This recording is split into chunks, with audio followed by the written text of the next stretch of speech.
spear died at the rate of 108 per day. It is hard now to perceive in these miserable men as captives. Jackson's scathing tongue labeled the accused mercilessly. Foreign Minister Joachim von Ribbentrop was the salesman of deception.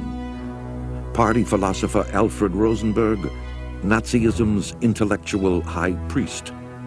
Walter Funk, the banker of gold teeth. Hitler Youth leader Baldur von Schirach, the poisoner of youth. Fritz Sockel, cruelest slaver since the Pharaohs. He might have gone on. Seyss Inquart, hangman of Holland. Frank, Jew butcher of Krakow. Streicher, merchant of hate. Frick, perverter of law. Bormann, Fritsch, von Neurath, Schacht, Dönitz, and Raeder, conspirators of international murder. It would be what England's Lord Burkitt would call a duel to the death between the representative of all that is worthwhile in civilization and the last surviving protagonist of all that is evil. With the bitter emotions of the Nuremberg trial about to break loose, a nervous occupation army built up security. There were fears at a couple of occasions that there might be remnants of the SS that would organize and try to take the prison. At various points in the trial, tanks would be surrounding the courthouse. There would be riflemen on the rooftops because they didn't know what the attitude of the German people were going to be. The interesting thing is that the attitude was one of almost total indifference. The German people at this point were shattered. Their cities lay in ruins. They were looking for a bar of soap, something to eat, a crust of bread. They couldn't have cared less what was going on in that courthouse in Nuremberg. An American colonel, Burton Andrus, a humorless, Nazi-hating disciplinarian, took charge of the prisoners. He happily put the corpulent Goering on a strict diet that shrunk 80 pounds off his 5'6" frame. After the suicides by hanging of second-rank prisoners Robert Lee and Leonardo Conti, guards glared steadily into the lighted cells through watchports day and night. Chairs were not permitted within 4 feet of walls, and prisoners' hands had to be in view at all times. Talking to guards and any exchange of military courtesies were prohibited. Some prisoners reported Andrus appearing in their nightmares.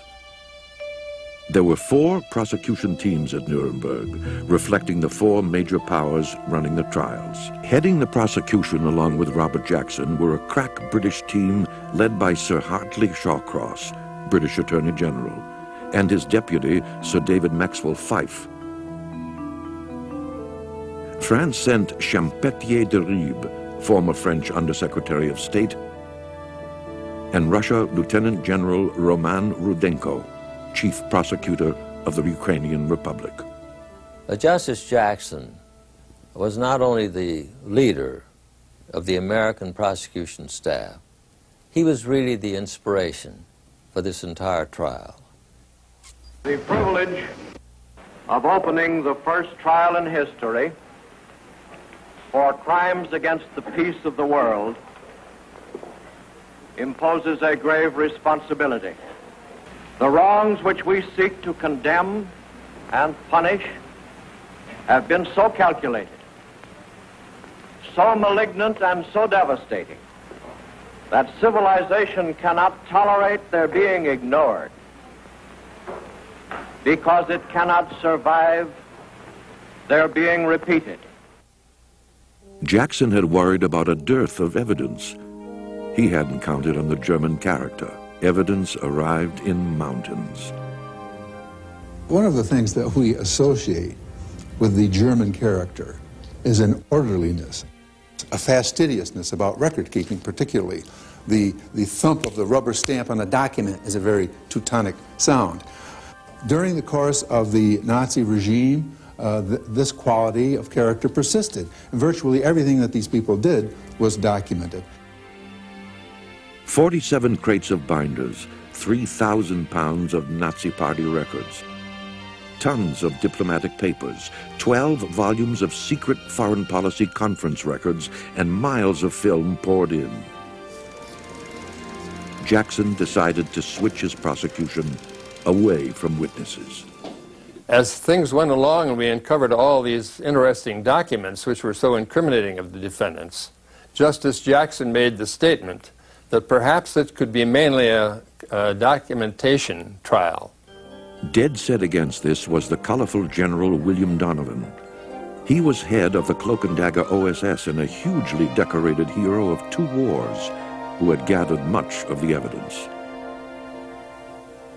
General Donovan felt the trial would not have a real impact unless there were live witnesses on the stand being interrogated, telling it like it was.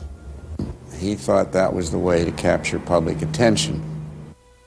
Jackson would have his way, and the violently opposed Donovan would quit the trial, taking much-needed talent and expertise with him.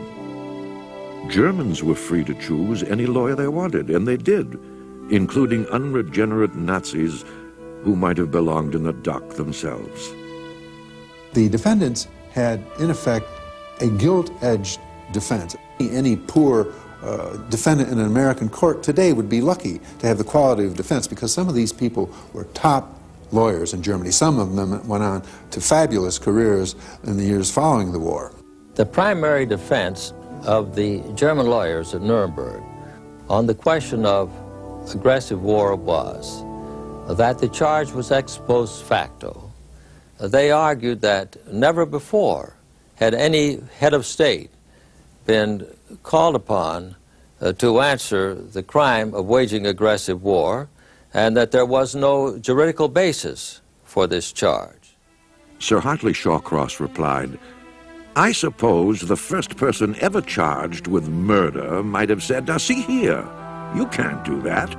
Murder hasn't been made a crime yet.' The tribunal said, 'The very idea that states commit crimes is a fiction. Crimes are always committed by persons. Men who exercised great power cannot be allowed to shift their responsibility on the fictional state which cannot be produced for trial.'" Nein!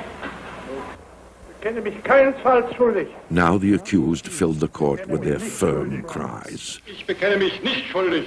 Not guilty. Hermann Goering was the leader of a group of defiant defendants. At Nuremberg, his philosophy was, these people are not going to exonerate us. This is victor's vengeance. They won, so we're in the dock, and we can go belly crawling, which I'm not about to do, or we can hold our standard high and we can go down with the swastika flying. He took that attitude, and his carryover influence from his position in the Third Reich was still effective over many of these defendants. He was able to dominate them, to frighten them, to intimidate them, and had a good deal of leadership throughout the trial. There was a problem big enough to swamp the trial. How to make the words of the court and defendants comprehensible to one another and to the world. An American judge and an English judge speaking, of course, English, a Soviet judge speaking Russian, and a French judge speaking French. 3 languages there. The defendants were German. They had to be questioned in German, in their own tongue. So IBM had an idea. IBM suggested some equipment that they were working on which would provide something that we take completely for granted today, instantaneous translation. And one of the most successful recruiting grounds for interpreters were international telephone exchanges. These people were used to working very quickly with language and had very practical knowledge. The most difficult and noble task of the prosecution was not to center the case upon the most lurid of the German atrocities and go for the patient, brilliant assembly of an airtight case built on the conspiracy. The greater goal was to convict the whole machinery of aggressive war on behalf of the humanity it had ravaged. In January 5, 1937, in a secret meeting with his top political and military leaders,